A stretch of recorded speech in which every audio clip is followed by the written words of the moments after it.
निर्गमन अध्याय 30। धूप वेदी। फिर धूप जलाने के लिए बबूल की लकड़ी की वेदी बनाना। उसकी लंबाई 1 हाथ और चौड़ाई 1 हाथ की हो। वह चौकोर हो और उसकी ऊंचाई 2 हाथ की हो और उसके सींग उसी टुकड़े से बनाई जाए।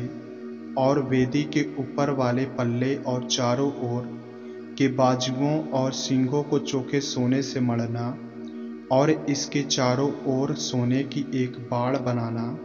और इसकी बाड़ के नीचे इसके आमने सामने के दोनों पल्लों पर सोने के 2-2 कड़े बनाकर इसके दोनों ओर लगाना। वे इसके उठाने के डंडों के खानों का काम देंगे।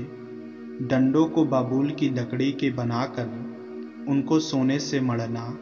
और तू उसको उस पर्दे के आगे रखना जो साक्षी पत्र के संदूक के सामने है, अर्थात प्रायश्चित वाले ढकने के आगे जो साक्षी पत्र के ऊपर है। वहीं मैं तुझसे मिला करूँगा। और उसी वेदी पर हारून सुगंधित धूप जलाया करे। प्रतिदिन भोर को जब वह दीपक को ठीक करे तब वह धूप जलाए, और गोधूली के समय जब हारून दीपकों को जलाए तब धूप जलाया करे। यह धूप यहोवा के सामने तुम्हारी पीढ़ी पीढ़ी में नित्य जलाया जाए।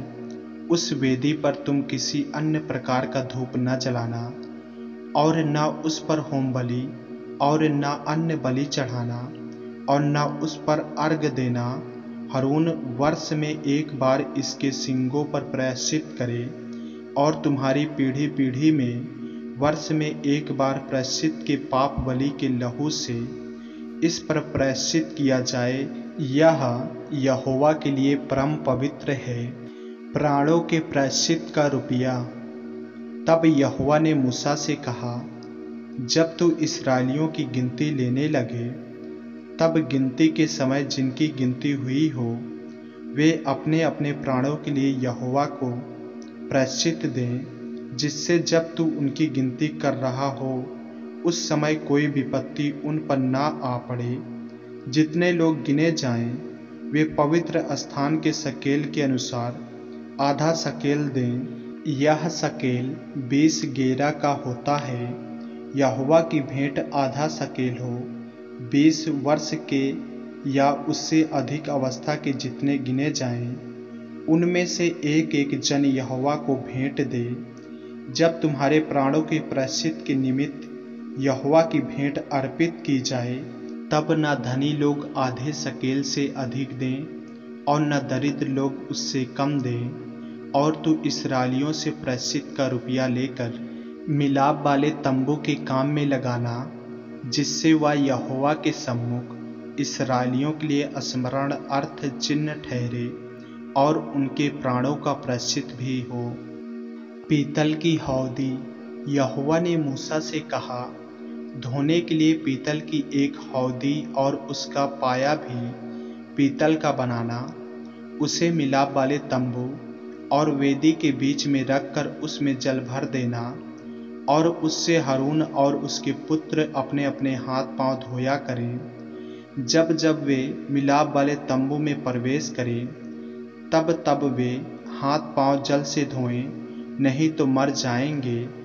और जब जब वे वेदी के पास सेवा टहल करने अर्थात यहोवा के लिए हव्य जलाने को आए तब तब वे हाथ पांव धोएं, न हो कि मर जाएं। यह हारून और उसकी पीढ़ी पीढ़ी के वंश के लिए सदा की विधि ठहरे। अभिषेक का तेल। फिर यहोवा ने मूसा से कहा, तू उत्तम से उत्तम सुगंध द्राव ले, अर्थात पवित्र स्थान के शकेल के अनुसार 500 शकेल अपने आप निकाला हुआ गंधरस, और उसका आधा 250 शकेल सुगंधित दालचीनी, और 250 शकेल सुगंधित अगर, और 500 शकेल तज, और 1 हीन जैतून का तेल लेकर उनसे अभिषेक का तेल अर्थात गंधी की रीति से तैयार किया हुआ सुगंधित तेल बनवाना। यह अभिषेक का तेल पवित्र तेल ठहरे। और उससे मिलाप वाले तंबू का और साक्षी पत्र के संदूक का और सारे सामान समेत मेज का और सामान समेत दीवट का और धूप वेदी का और सारे सामान समेत होम वेदी का और पाए समेत हौदी का अभिषेक करना और उनको पवित्र करना, जिससे वे परम पवित्र ठहरें, और जो कुछ उनसे छू जाएगा वह पवित्र हो जाएगा। फिर हारून का उसके पुत्रों के साथ अभिषेक करना और इस प्रकार उन्हें मेरे लिए याजक का काम करने के लिए पवित्र करना और इस्राएलियों को मेरी यह आज्ञा सुनाना, यह तेल तुम्हारी पीढ़ी पीढ़ी में मेरे लिए पवित्र अभिषेक का तेल होगा, या किसी मनुष्य की देह पर न डाला जाए, और मिलावट में उसके समान और कुछ न बनाना। यह पवित्र है, या तुम्हारे लिए भी पवित्र होगा। जो कोई इसके समान कुछ बनाए या जो कोई इसमें से कुछ पराये कुल वाले पर लगाए, वह अपने लोगों में से नष्ट किया जाए। पवित्र सुगंध द्रव्य। फिर यहोवा ने मूसा से कहा, बोल नखी और कुंदरू से सुगंध द्रव्य शुद्ध लोबान समेत ले लेना। ये सब एक तौल के हों, और इनका धूप अर्थात नमक मिलाकर गंधी की रीति के अनुसार चोखा और पवित्र सुगंध द्रव्य बनवाना।